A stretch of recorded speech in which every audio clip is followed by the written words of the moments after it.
맞죠? 근데 제가 지금 파란색으로 한 건 시인부족액이 단기에 40원 든 거고. 맞죠? 빨간색은 단기에 시인부족액이 10원이잖아요. 맞죠? 그래서 둘 중에 작은 걸 인정하는 거예요. 둘 중에 20, 40이고 20 인정했고 20, 10이면 10을 인정하고. 오케이? 그러니까 뭐라고 돼 있냐 이렇게 돼 있어. 법문구가 어떻게 돼 있냐면 과거의 삼각부인액 있잖아요. 과거의 삼각부인액은 단기의 시인부족액 범위 내에서 송금으로 추인한다 이렇게 돼 있어요. 시인부족액 범위 내에서. 여기 있잖아요. 우리 지금 첫 번째 얘는 시인부족액 40액 범위 내에서 20 다 먹여주면 되는 거고. 아래 건 시인부족액이 10원밖에 없으니까 10원까지만 인정해 주는 거고. 아시죠? 그래서 둘 중에 작은 것으로 추인한다 이렇게 송금 추인한다 이렇게 돼 있는 거예요. 알죠? 외우셔야 돼요. 알죠? 끝까지 가면 어차피 송금불사님 나오면 안 돼. 다 1,000원이 다 송금을 인정받아야 되니까. 그래서 삼각 부인액이라는 뜻은 송금으로 안 먹여주겠다라는 뜻이 아니라 나중에 너희들이 적게 적으면 그때 송금으로 인정해 주지 못한 걸 인정해 줄게 라는 취지인 거예요. 아셨죠? 요거 시험에 잘 나옵니다. 암기해 주시고. 이제 하나 하고 쉴게요. 휴식. 자, 보세요. 중요한 겁니다. 우리 결산 조정 사항 예전에 한번 했었죠. 처음 할 때. 그래서 결산 조정 사항이 막 그랬었잖아요. 회사가 세법상 한도보다 적게 적으면 세법이 그래 인정? 그래서 여러분들 회사가 미친놈 아니에요? 왜 비용을 적게 적어요? 그랬었잖아요. 아니에요. 물론 5일이 지나긴 했어. 5일. 그죠? 그래서 제가 나중에 8장 가서 결산 조정 사항이 뭔지 정확하게 설명할게요. 라고 했고요. 실제로 결산 조정 사항은 너무 중요해요. 여러분들. 실제 업무에서도 중요합니다. 알죠? 자, 해볼게요. 일단 잘 보셔야 돼요. 보시면 자 취득원가는 900원이래요. 900원이고 정액법 내용연수는 3년짜리 건물이다라고 기계라고 가정해 볼게요. 그죠? 그러면 당연히 잔존가치가 0이 되겠죠. 정액법이니까. 그러면 미래의 송금 비용은 세법상 900원인 겁니다. 맞죠, 여러분들? 취득원가 자산은 미래 비용이니까 잔존가치가 0이잖아요. 세법은 정액법이면. 맞죠? 세법은 끝까지 가면 900원을 총 송금으로 인정해 주겠다라는 뜻입니다요. 네. 자, 근데 보세요. 우리 시험에는 멀쩡한 애가 안 나옵니다, 여러분들. 네. 보시면 자, 회사가 1기 때 있죠? 1기 때 회사가 감가상각을요. 400이나 했대요. 이때 기계를 많이 써가지고 400을 감가상각했대요. 그죠?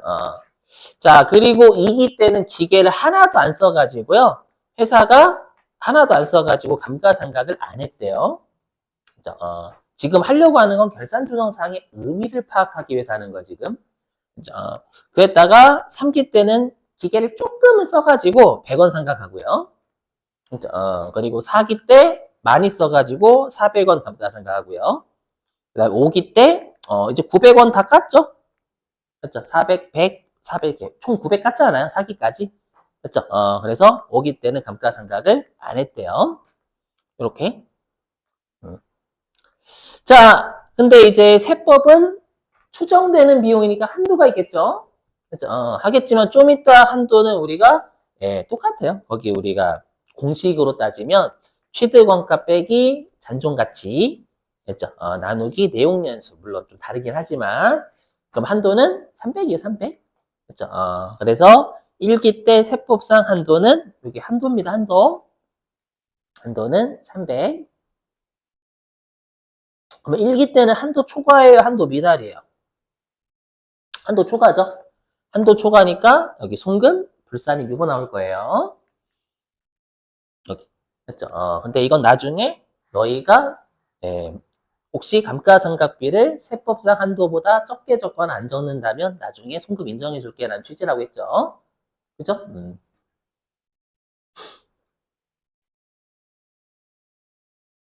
자, 이기 때 세법상 한도 얼마? 300. 300. 한도. 자, 300이 한도인데 회사가 저희는 올해 이기 때는 2기 때 기계 안 썼어요. 그래서 안 했어요. 그럼 세법이 그래 인정할게. 추정되는 비용이 너희들이 기계 안 썼으면 너희들이 잘 알겠지. 맞죠? 근데 보니까 근데 네가 1기, 2기 입장에서 1기가 과거잖아요. 과거에 네가 세법상 한도보다 100원을 더 먹겠다라고 해가지고 송금으로 인정받지 못한 금액이 있네? 그러면 이거 송금으로 이제 인정해 줄게. 알죠? 그래서 여기 송금, 산입, 마이너스 유보. 그리고 얘는 송금으로 인정하지 않은 걸 이제 인정해 주니까 유보. 추인 개념이에요. 추인 개념. 할게요. 됐죠, 여러분들? 자, 그 다음에 3기의 한도 얼마? 300. 그렇죠. 자, 한도가 300인데 회사가 저희는 기계를 올해 많이 안 썼거든요. 그래서 100원이라고 생각해요. 100원 적을게요. 그럼 세법이 그래 인정. 맞죠? 추정되는 비용인데 회사 너희가 100원이라고 적었으면 100원이 맞아. 맞죠? 명확한 거래 아니지 않니? 인정할게. 맞죠? 그래서 3기 때는 세무조 없어요. 맞죠? 이렇게 중요한 게 있습니다. 여기까지 되시겠죠? 자, 그럼 4기의 한도는 얼마일까요? 4기 한도. 이게 회계와 세법의 차이거든. 되게 중요한 거. 자, 여러분들 내용 연수가 3년이래요. 그럼 여러분들이 회계에서 배운 내용 연수는 내용 연수 안에 감가상각을 끝내야 돼요. 그래서 그걸 뭐라고 하면 강제상각이라고 합니다. 알죠? 내용 연수 안에 끝내야 된다. 알죠? 미리 말씀드리면 법인세에는 임의상각제도, 임의상각, 강제상각이 아닙니다. 왜냐? 아까 그랬잖아요. 끝까지 가면 송금을 900원 다 먹여줘야 돼요. 세법은. 그렇죠? 그러면 3기까지 세법상 송금이 얼마 됐는지 보세요. 보시면. 자, 1기 때 세법상 송금으로 얼마 받았어요? 회사가 400 적었지만 100은 인정 안 했잖아요. 그러면 우리가 1기 때 세법상 송금으로 인정받은 금액은 300입니다. 맞죠? 동그라미 치는 건 해당 연도에 송금으로 인정된 금액이 세법상. 맞죠? 그 다음에 2기 때는요. 2기 때는 회사가 안 적었으니까 그래 인정했죠. 하지만 과거에 송금 못 먹은 100원 송금 먹여줬잖아요. 그렇죠? 그래서 2기 때는 세법에서 송금을 100원 먹여준 거예요. 그렇죠? 그 다음에 3기 때는 100, 그죠? 3기 때는 한도가 300인데 회사가 저희는 100이라고 생각해요. 그래, 100만이 100? 그래, 추정되니까 그거 인정? 그렇죠? 그래서 100. 자, 그러면 우리가 세법상 회사의 감가상각을 총 900원 송금으로 다 인정해줘야 된단 말이에요. 근데 지금 3기까지 송금으로 인정해준 금액은 500원밖에 없어요. 그럼 아직 400원이 송금으로 인정 못 받은 거예요. 맞죠? 그래서 여기요. 그래서 이 미상각 잔액 있죠? 미상각 잔액이 이게 세법상 송금으로 아직 돌아가지 않은 감가상각 금액이에요. 알죠? 그래서 세법은 뭐라고 하냐면 미상각 잔액이 있는 한, 미상각 잔액이 있다라는 건 아직 송금으로 돌아가지 않은 금액이 있다라는 뜻 있으면 한도를 계속해서 우리가 미상각 잔액이 있으면 내용 연수를 지나더라도 회사의 감가상각을 인정해준다 이렇게 돼 있어요. 되시겠어요?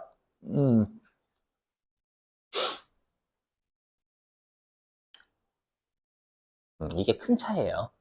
그렇죠? 그러면 여러분들 우리가 내용 연수 있죠? 우리가 회계에서의 내용 연수는 한도도 의미하고 그 다음에 내용 연수는 우리가 기간도 의미해요. 삼각기간을 의미해요. 삼각기간과 한도를 둘 다 의미하는 거예요. 회계는 하지만 법인세는 상각기간을 의미하잖아. 왜냐하면 송금으로 끝까지 900원 다 인정해줘야 되기 때문에. 알죠? 근데 왜 내용연수를 두고 있냐라고 하면 좀 이따 여러분들이 이제 보시면 아시겠지만 단지 한도, 상각률을 구하기 위한 기준이 된다 이렇게 돼 있어요. 법문구가. 알죠? 그래서 우리가 세법에서의 내용연수는 상각기간을 의미하지 않는다라고 돼 있어요. 알죠? 상각기간을 지나더라도 미상각 잔액이 있으면 계속해서 우리가 송금으로 인정받을 수 있어요. 알죠? 이게 되게 특이하죠, 여러분들? 맞죠? 자, 한번 보세요. 그러면 이제 사기 때 세법상 한도는 그렇죠. 300이야. 400이라고 하시면 안 돼. 왜냐하면 미상각 잔액이 만약에 1000억이야. 여기서 아직 송금으로 돌아가지 않는 게 1000억 있다. 그럼 1000억 한 방에 여기 딱. 그래서 감사합니다. 꼭 해가지고 1000억 딱 줬겠죠. 그러면 안 되는 거예요. 알죠? 그래서 미상각 잔액이 있다고 내용연수가 한도는 의미하잖아요. 그래서 이때는 400이 아니라 300까지만. 알죠? 이해되시겠죠? 300. 그럼 이때 한도 초과 나와서 송금 불산이 유보 나오겠죠, 여러분들? 그러면 사기 때 세법에서 송금으로 인정해준 금액은 300일 거예요. 맞죠? 그러면 이제 송금으로 돌아가지 않은 금액이 얼마 남았어요? 100원밖에 없어, 이제. 미상각 잔액은 100원. 그러면 이제 송금으로 돌아가지 않은 금액이 100원밖에 없으니까 오기 때 송금 먹을 수 있는 한도는 300이 아니라 100이에요. 당연히 100밖에 아직 안 남았잖아요. 맞죠? 그래서 100. 아직. 그러면 오기 때는 한도 미달이죠. 미달이지만 오기 입장에선 사기에 송금으로 회사가 더 먹겠다라고 표시한 100원 못 먹여줬잖아요. 맞죠? 그러면 오기 때, 그래, 송금으로 끝까지 인정받아야 되니까 오기 때 너희가 적게 적은 걸 이때 인정해줄게. 사기 때 더 먹겠다라고 의사 표시한 걸 오기 때 너희들이 한도 미달하게 적었으니 한도 미달이니까 인정해줄게. 라고 해서 요거 추인. 그럼 이제 미상각 잔액은 없겠죠. 그럼 보시면 아시겠지만 다 추인되기 때문에 송금불산입이 나올 수가 없어요. 끝까지 가면 송금 다 인정해주거든요. 되세요? 그래서 교재에도 아마 있을 거예요. 어디 있냐면, 저자분이 적어 놓으셨어. 어디냐면 209페이지입니다. 209페이지. 저자분이 얼마나 중요하면 209페이지 적어 놨어요. 자, 209페이지에 3번 내용연수 있죠, 여러분들? 내용연수. 보이세요? 209페이지 3번 내용연수. 법인조정 교재입니다. 제가 별도 언급 없으면 기출문제 아닙니다, 여러분들. 법인조정이에요. 자, 209페이지 3번 내용연수의 가로 1번 의 보이세요? 의? 맞죠? 거기 의에서요. 네 번째 줄 보시면 또한 법인세법에서 보이시나요? 읽어만 볼게요. 자, 또한 법인세법에서 규정한 내용연수는 그 내용연수 내에 감가상각을 완료해야 한다는 의미. 요게 강제상각이잖아요, 여러분들. 요건 회계. 맞죠? 상각해야 한다는 의미가 아니라 상각 범위에 요게 한도죠, 한도. 상각 범위액이 아까 세법상 감가상각비 한도라면서요. 맞죠? 상각 범위액, 세법상 한도를 계산할 때 상각률을 정하는 기준일 뿐이다. 이게 뭐냐면 여러분 상각률은 정률법에서만 쓰죠. 회계 때는. 근데 세법은 모든 걸 상각률을 써요. 정액법이든 정률법이든 다 상각률. 알죠? 그래서 뭐 이게 정액법의 내용 연수가 뭐 5분의 5년이다라고 5분의 1이니까 0.2 이렇게 표시해 무조건. 안 해오셔도 됨. 알죠? 그러니까 한마디로 내용 연수는 상각기간을 의미하는 게 아니라 그냥 한도를 구하기 위해서만 쓰인다 그 말이에요. 알죠? 자, 그래서 여기 보시면 자, 그러면 여러분들이 실제 업무하실 때 결산조정사항은 되게 중요한 의미를 가져요. 잘 보세요. 왜 중요한 의미를 가지냐 잘 보세요. 자, 신고조정사항하고 결산조정사항인 게 자, 내가 만약에 자 보세요. 내가 만약에 1기하고 2기하고 3기 때 우리 회사가 감가상각 있잖아요. 감가상각 전에요. 적자법인이에요. 우리 회사는 적자법인입니다. 감가상각을 하기 전 우리 회사는 적자 1기부터 3기까지는 적자예요. 그럼 적자인데, 그럼 적자면 어차피 세금 안 내죠. 안 내는데 감가상각비를 적으면, 만약 여러분들이 나는 회계를 배웠으니까 여기에 300, 여기에 300, 여기에 300 이렇게 적는 거예요. 맞죠?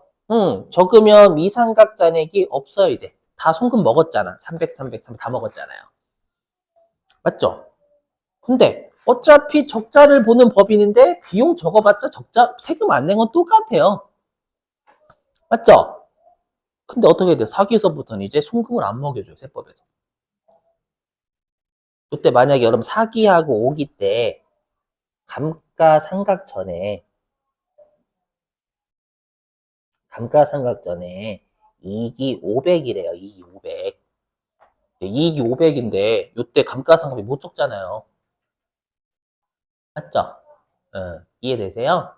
근데 만약에 결산 조정 사항이 뭐냐면 내가 어느 년도에 송금을 먹을지, 내가 얼마를 먹을지를 장부에 적어서 선택할 수가 있는 게 결산 조정 사항이에요. 결산 조정 사항이랑 내가 얼마의 비용을 먹을지 한도 범위 내에서 또는 언제 먹을지 선택할 수 있다고요. 신고 조정 사항은 무조건 그 년도에 처먹어야 되는 거예요. 알죠? 왜냐면 명확하니까 무조건 그 년도에 다른 년도에 못 먹어. 알죠? 자, 보세요. 만약에, 자, 여기 보시면. 자, 그럼 내가 만약에 결산 조정 사항을 알아요. 그럼 보세요. 여기. 그럼 요때 감가상각을 안 적고요. 요때도 안 적고, 요때도 안 적어요. 그럼 안 적으면 세법에서 터치해야 안 해요. 안 해요. 결산 조정 사항이니까, 그래, 먹기 싫구나, 먹지 마. 먹기 싫구나, 먹지 마. 먹기 싫구나, 먹지 마. 이렇게 되는 거예요. 처먹어, 이게 아닌 거예요. 결산 조정 사항은. 했죠. 그러면 이렇게 내가 적자를 어차피 감가상각을 하기 전에 적자 보잖아요. 했죠. 그럼 안 적었어? 그러면 미상각 잔액이 900원이죠, 이때는. 안 적었으니까 송금을 안 먹이잖아요, 여러분들. 이해되세요? 그럼 어떻게 하면 돼요? 사기 때 300을 적어요. 한도를 꽉 채워. 했죠. 그러면 미상각 잔액이 이제 600 될 거 아니에요. 오케이? 그러면 내가 감가상각전 이익이 500원이었는데 300을 송금으로 먹잖아요. 먹으면 200원에 대한 세금만 내면 되는 거죠. 아까는 만약 내가 전 회계를 사랑합니다 선생님 회계를 할 거예요. 그래서 300, 300, 300 다 적어봐요. 이때 먹을 수 있는 금액 0이자 0. 그러면 이 500원에 대한 세금을 다 내버려야 되는 거예요. 이해되세요? 맞죠? 또 결산조사 꼭 외우셔야 돼. 이거는 실제 업무에서 대다 중요하단 말이에요. 물론 그 차이는 있죠. 회계를 어긴 것에 대한 벌점이 나오냐. 근데 우리가 상장회사 말고는 회계 어겼다고 뭐 우리가 상장 폐지 그런 거 결정할 건 아니에요. 맞죠? 그냥 뭐라고 하면 돼요. 저 몰랐어요. 그런 거. 회계 안 배웠는데요. 이렇게 하면 돼요. 저 몰랐어요. 맞죠? 이렇게 하면 되는 거예요. 이해되세요? 그래서 팁을 드리면 결산 조정 사항은 여러분들이 외우시고 내가 우리 회사가 이익이 많이 날 것 같으면 한도를 딱 채우는 거예요. 우리 회사가 거의 이익이 많이 안 나거나 적자면은 적게 적거나 안 적으면 돼요. 언제라도 송금 먹을 수 있기 때문에 결산조정사항을 그렇게 응용하시면 돼요. 그렇죠? 결산조정사항 나올 때마다 외우셔야 되는 거예요. 추정되는 비용들. 그렇죠? 그래서 요거 하고 쉴게요. 죄송. 잔소리가 길었지만 대다 중요한 겁니다. 실제로. 보시면 물론 그건 차이가 있죠. 세금을 줄이는 금액의 차이냐 아니면은 혼줄 나는 것이 회계 기준을 어겨가지고 혼줄 나는 것의 차이냐? 됐죠? 그건 따지셔야 돼요. 만약에 세금 줄이는 게 얼마 없어. 그럼 기업회계 기준 지켜야 되는 거고. 그렇죠? 근데 세금 줄이는 게 내가 아무리 봐도 뭐라고 해야죠? 좀 약간 회계 기준을 어겨가지고 두드려 패는 것보다 세금 줄이는 게 더 중요해. 그럼 회계 기준 어쩔 수 어기면 돼. 어겨서 벌금 조금 내면 되는 이거 녹화 안 볼 거야 아무도. 차라리 그냥 벌금 내는 거하고 세금 줄이는 거 비교하면 되겠지. 그렇죠. 계속 그거 하시면 되는 거예요. 융통성 있게. 자, 그래서 그래서 제가 그 결산 조정 사항은 지금 팔짱하기 전까지는 그냥 회사가 비용을 적게 적을 수도 있다라고 했지만 그건 언제까지나 회사가 어느 년도에 송금을 먹을지를 장부에 적어서 선택할 수가 있어요. 됐죠? 대단 중요. 그래서 내용 연수는 상각 기간을 의미하지 않고 단지 한도 계산을 하기 위한 도구예요. 오케이? 그래서 미상각 잔액이 있다라는 건 아직 송금으로 돌아가지 않은 금액이 있으니까 그렇죠? 내용 연수를 지나도 우리가 감가상각 가능하다. 그래서 감가상각은 100년 해도 돼요. 정말 극단적으로 하죠. 그죠? 여러분들. 자, 됐습니다. 아유, 고생.